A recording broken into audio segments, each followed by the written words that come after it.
Hello and welcome back to the NOTCAST number 396. Today is the 15th of July 2024 and it's been a momentous couple of weeks. First and foremost, 30 years ago today, I was at a field in Stratford watching this band, the Wonder Stuff, play what was to be their last live show in their original lifespan. Here is a sell-through VHS that was sold through only on VHS, still not on DVD. Probably never will be on DVD, actually, come to think of it, but it is meticulously available on the YouTubes. So the Wonder Stuff, one of my favourite bands. I've seen them more than anybody else I've ever seen. I dare you to think of how big that number is. It's quite big, although I never cease telling people when I've had a drink, so I don't tell people these days. That was 30 years ago today, and who would have thought 30 years ago later I would be in a position where I would find myself in the same book as the British Prime Minister. That's right. The Wedding Presents book, all the songs sound the same.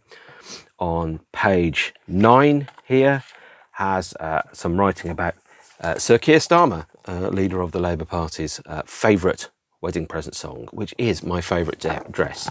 Further inside, on page 41 of this magnificent tome, which means I am barely half a centimetre away from Keir Starmer. There's me talking about my favourite wedding present song, which is called Little Silver, which is fantastic, and I love it to bits.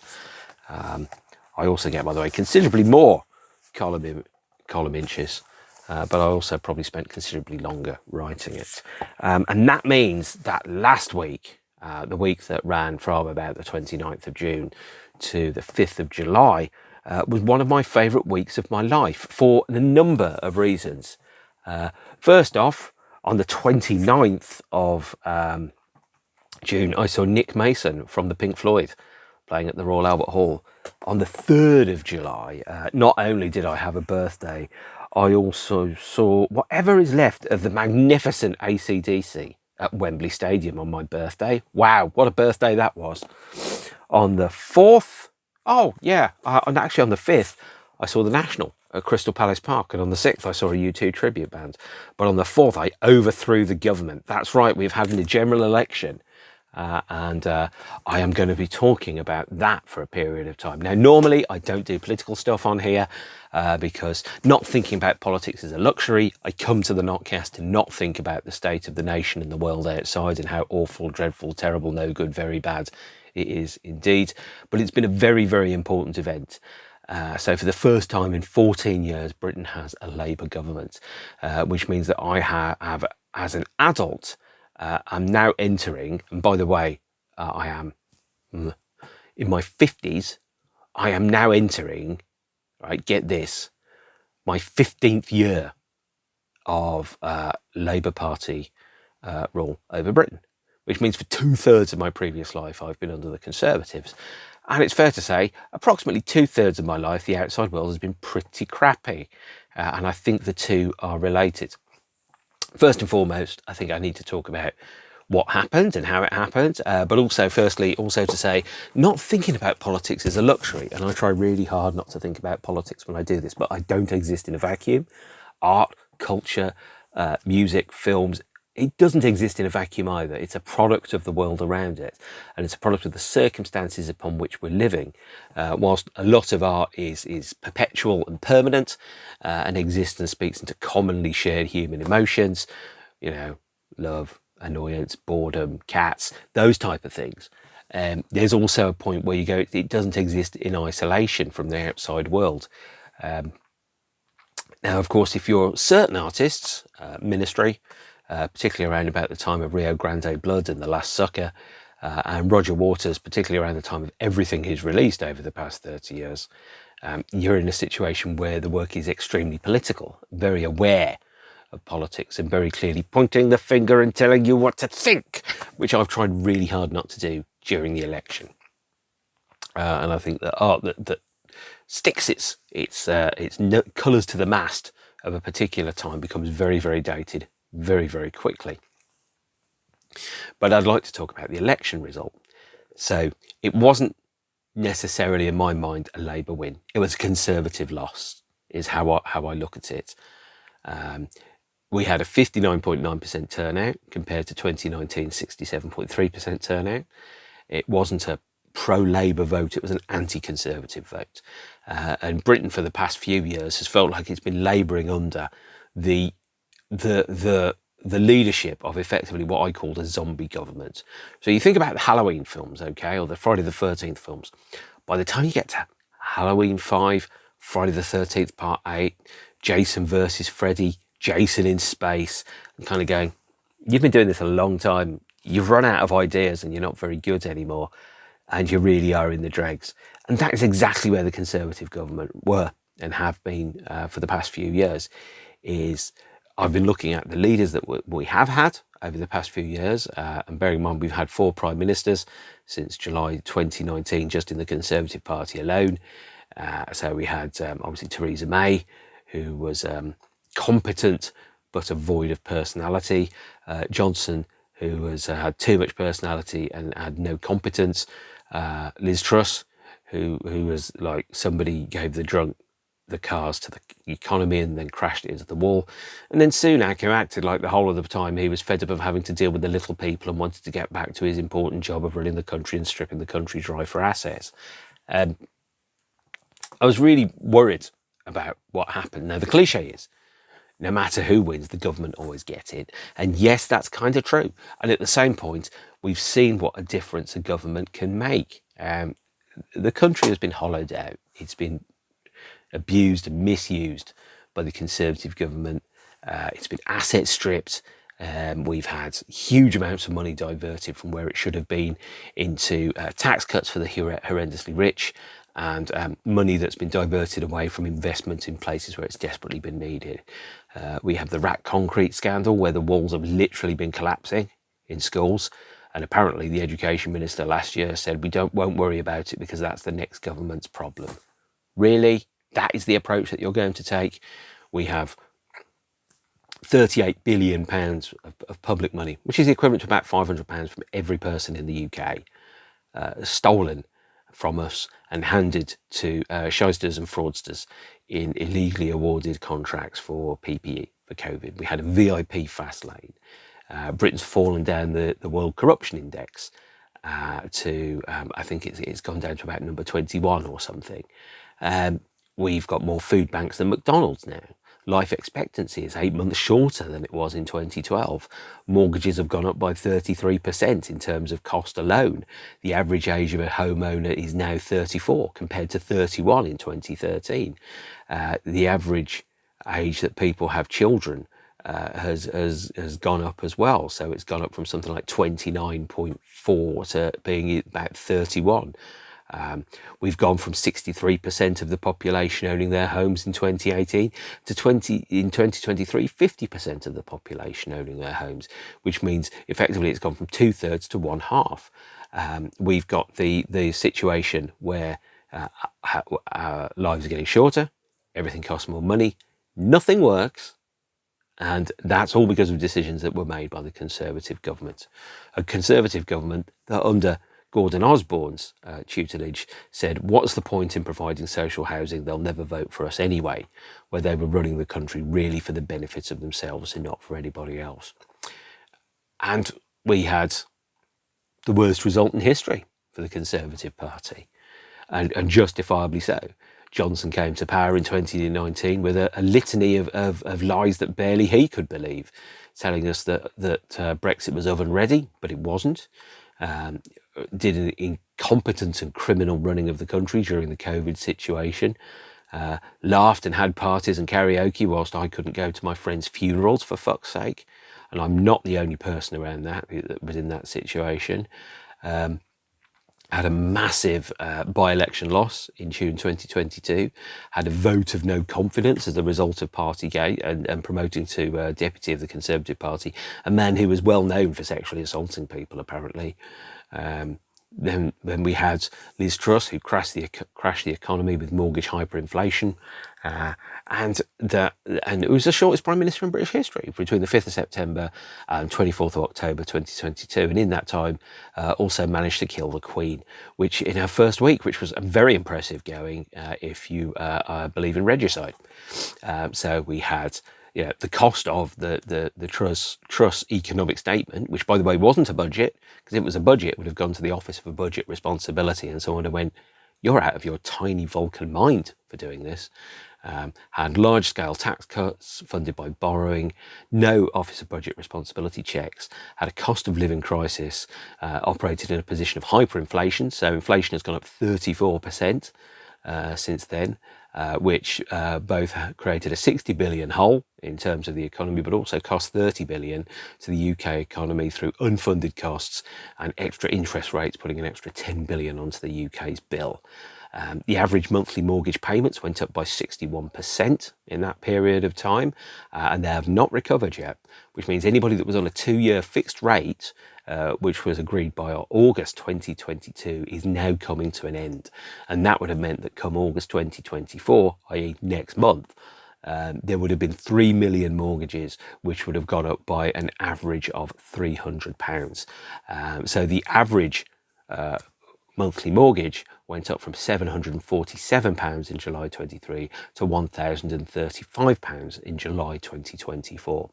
And given to the election rules is that Rishi Sunak would have had to call an election by January 2025. And he knew that if he went in January 2025 with 3 million people having to pay an extra £300 per month for their mortgages, is that they could not claim to be the party of economic competence. And that on top of the fact that our mortgages cost 34% more, our life expectancy is reduced by 38 weeks in the past 10 years, that we have a effective population shrinkage of 7 million people, and we have more food banks, a lower life expectancy, homeowner ages have gone up, childhood rates, or more correctly the age of first-time parents has gone up, home ownership has declined, childhood poverty has massively increased, and as I've said before, more food banks than McDonald's. It was very obvious that they were going to lose the election, and yet somehow Rishi Sunak would stand in front of the nation and tell us that Keir Starmer didn't have a plan and he would cost us an extra £2,000, when firstly Rishi Sunak couldn't even plan himself an umbrella on a rainy day, and secondly the same people that calculated that Labour would cause taxes to go up by £2,000, i.e. £500 a year, calculated that the Conservative Party policies would cause it to go up by over £3,000, i.e. £600 to £700 a year. But they forgot to mention that. So with all of that in line, I am by no means surprised that Labour got the biggest majority that they've ever had. So they added 211 seats to their numbers, with a majority of 411 seats. The Conservatives lost 251 seats, which was the worst result in Conservative Party history, which was 121 seats. The Liberal Democrats went up from 8 seats to 72. Sadly, Reform, who are not a party but a company, got 4 seats. And the Green Party did get 4 seats. And whilst we're quickly talking about it, you shouldn't vote for Reform, because Reform are not a political party. They are a company. And never vote for a company that wants political power, because they don't represent your wishes. They represent the wishes of their shareholders. And their shareholders are mostly Nigel Farage, who is an unpleasant man, and who unsurprisingly said a few months ago that he wouldn't stand for Clacton because he didn't want to spend every Friday for the next 5 years in Clacton, yet somehow Clacton voted for him. If we had proportional representation, we'd have a very different election situation, but we have a first past the post system, which means that the largest majority wins, which means that if you win the seat by 15 votes, for example, you still win the seat. Now, in 2019, this served the Conservatives. They said it was a mandate from the people, the will of the people. The people had spoken, and if you dared question that, you were a traitor, especially when it comes to the 48-52 Brexit vote. However, I don't really agree with that. I think proportional representation is probably the right thing to do, but it is difficult from an administrative point of view to get a consensus and to make decisions. And we've already seen in the past 10 days since Keir Starmer, my fellow author of this wonderful book, has already implemented a number of policies that already reversed the ideological decisions that were made by the outgoing Conservative Party. So I'm kind of cautiously optimistic. I'm cautiously optimistic for a number of reasons. Firstly, I know Labour will not get everything absolutely right. They will make some mistakes. Every government makes mistakes. They will probably make a judgment call about something that isn't quite the one that I think they should be making. But remember, politics is not a taxi service; it's public transport, and the firms the parties that you vote for are the parties that will take you in the nearest direction to where most of us want to go. It's kind of looking at the situation and going, well, there's a bus that goes there and a bus that goes there, and I want to go kind of there, so I'm going to get the bus that goes here. It won't take you exactly to where you want to go. No political party will ever do that unless you form one yourself. And at which point, all hail Count Binface, who sadly was not successful, but got more votes than many other people. I think got more votes than Lawrence Fox, actually, which, to be fair, isn't difficult. And so, therefore, at some point, and I will hold the Labour Party to account for their decisions and their actions and their delivery. But at long last, it feels that the past 14 years of managed decline across the UK, where the UK has been run by the corrupt, the incompetent, the despotic, the nepotists, I think the word is Kazistocracy, which is means governed by those least able to do so.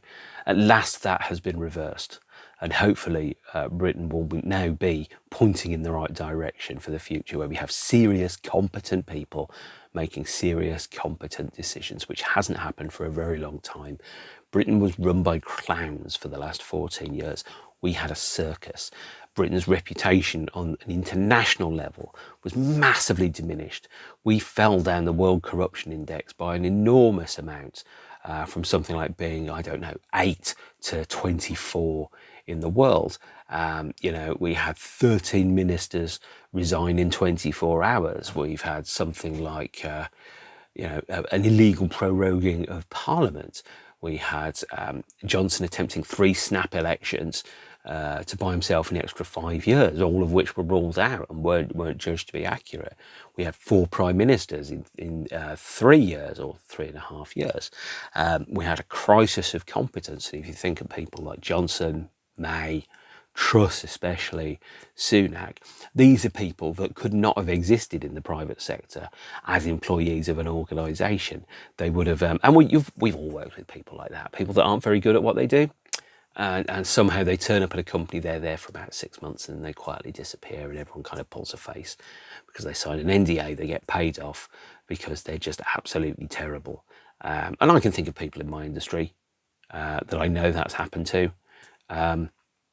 And they remind me of those kind of people, salespeople that lie through their teeth in order to get the contract, in order to get the money, and then hand it over to a delivery team to deliver something that was impossible and couldn't happen. That's exactly what Johnson was, a salesman selling you pipe dreams of the unrealistic and impossible. And that's the situation that we're in. And the other thing I will say about the people in the Labour front bench, it makes a lovely change to hear people talking that actually remind me of real, actual people, and not just Eton ciphers pretending to be humans in order to make enormous amounts of money. Not saying that Keir Starmer is the most captivating personality on the planet, but he's the kind of person that if I was in a meeting with him at work and I go, yeah, you're pretty good, I can tell you're pretty good. Boris Johnson, Rishi Sunak, Liz Truss, I've been in meetings with people like that, and I've seen the looks that go around the rooms. People go, is this person really saying that? Wow. And I would personally, obviously my politics are not conservative, but I would have been very, very embarrassed to have looked at someone like Johnson, Truss or Sunak and to go, that's my guy.